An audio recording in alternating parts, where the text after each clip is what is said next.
एक ऐसा कार्य नहीं होगा जो वर्तमान सांसद गिना पाएंगे कि उनके माध्यम से वो दिल्ली से ले आके करवाएं। इच्छा थी कि अगर हम लोग आग्रह करेंगे तो इस बार सांसद 19 में ही मैंने प्रयास किया था, लेकिन उस समय नहीं हुआ। जो दूसरा गठबंधन है संभवतः तो वो एक ऐसा कोई प्रत्याशी देगा महाराजगंज क्षेत्र से जिसको लोग आके नेता से भी मैंने बात किया है, व्यक्तिगत रूप से मिला, मैंने निहोरा किया कि आप कृपया एक ऐसा व्यक्ति दीजिए जिससे महाराजगंज के लोगों के पास में एक बेहतर विकल्प। समझ गया कि दूसरा गठबंधन भी ऐसा कुछ करने का इंटरेस्टेड नहीं है, वो भी एयर कंडीशन कमरे में बैठ के अपने एजेंडे के हिसाब से किसी बाहरी प्रतिनिधि को यहाँ पर भेजने की तैयारी में लगे।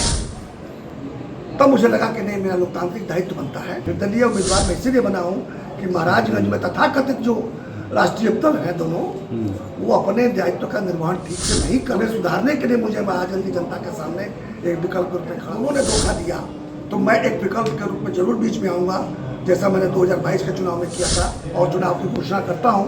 पूरे देश में जनरल इलेक्शन हो रहा है, बिहार में भी 2 गठबंधन का फॉर्मेशन बना है। एक फॉर्मेशन में 5-7 दल हैं, दूसरे फॉर्मेशन में 5-7 दल हैं। एक फॉर्मेशन ने लगभग अपने सारे उम्मीदवारों की घोषणा कर दी है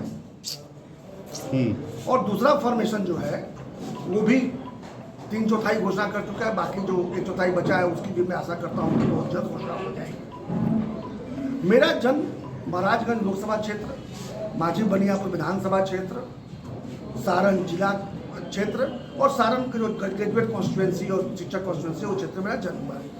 अब मैं राजनीति में हूँ। 2 बार सारण की जनता ने मुझे, सारण के जनप्रतिनिधियों ने मुझे अपना प्रतिनिधि के रूप में चुनकर भेजा है। निश्चित रूप से मेरा एक राजनीतिक दायित्व ही बनता है, लोकतांत्रिक दायित्व ही बनता है कि जब कभी भी बनियापुर माझी विधानसभा की बात आए, जब कभी महाराजगंज लोकसभा की बात आए, सारण लोकल बॉडी चुनाव क्षेत्र की बात आए या फिर सारण टीचर और ग्रेजुएट कॉन्स्टिट्यूएंसी की बात आए, तो मैं रुचि दिखाऊं, मैं जानने की कोशिश करूं कि हमारे मतदाताओं को किस किस तरह के विकल्प उपलब्ध हैं और अगर कोई विकल्प बढ़िया है तो उनको अवसर मिले कि अपने विकल्प को चुनकर भेज सकें, जैसा कि होता आता है।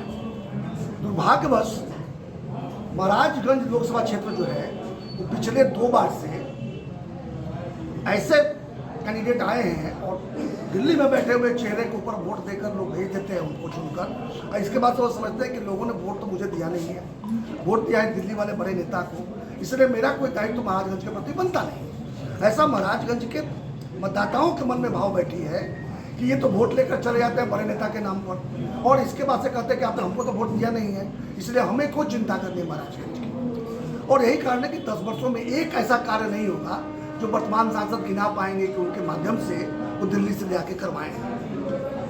निश्चित रूप से निराशा है। मेरी अपेक्षा थी कि अगर हम लोग आग्रह करेंगे तो इस बार सांसद बदलेंगे। 19 में ही मैंने प्रयास किया था, लेकिन उस समय नहीं हुआ। फिर मुझे आश्वासन दिया गया कि अगली बार ये गलती नहीं होगी। कि गलती तो हो नहीं रही, तो डिजाइन था, एयर कंडीशन कमरों में बैठकर मुस्तकबिल तय किया जाता है, तो ये तय कर दिया गया कि नहीं वही अच्छे उन्हीं को दिया जाएगा। उनको दिया गया तो निराश हुआ। मैं सोचा जो दूसरा गठबंधन है संभवतः तो वो एक ऐसा कोई प्रत्याशी देगा महाराजगंज क्षेत्र से जिसको लोग पसंद करेंगे और फिर इनको हटाकर उनको लेकर आएंगे। वहाँ के नेतृत्व से भी मैंने बात किया है, मैं नाम ले लेकर नहीं बताऊँगा, लेकिन जो भी उसमें प्रभावशाली जो नेतृत्व है उसके साथ में व्यक्तिगत रूप से मिला, मैंने निहोरा किया कि आप कृपया एक ऐसा व्यक्ति दीजिए जिससे महाराजगंज के लोगों के पास में एक बेहतर विकल्प हो। ऐसा नहीं कि फिर से वैसा ही एक और दे दीजिए ताकि कोई उपाय ही नहीं रहे उनके पास में, या तो घर बैठ जाए या नोटा दबाएं। तो नोटा दबाने से तो कोई सांसद नहीं बदल जाएगा।